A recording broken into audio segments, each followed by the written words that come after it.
In today's video, I'm going to teach you how to fix the error, "This experience is restricted by your parental controls."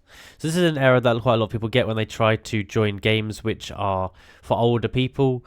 And if you are old enough to play it, then this video is great for you.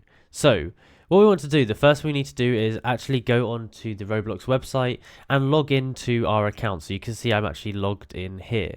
So now that we've done that, what we want to do is we want to come up to this little cog icon up here and click on it. So this is going to take us to settings here, and we're on this like this.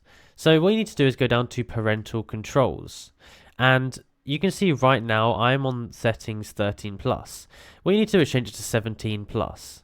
So in here you're going to actually have to put your 4-digit PIN that you've set to change your controls. So there.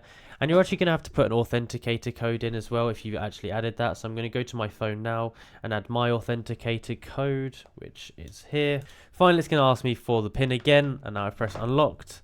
And now, in order to be able to get content for 17 plus, you actually have to verify that you're older than that.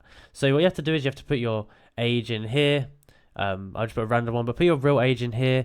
Then you need to go over here and verify your age with some ID, and it should give you the ability to actually play the games that are for 17 plus. And that's basically how you go about doing it.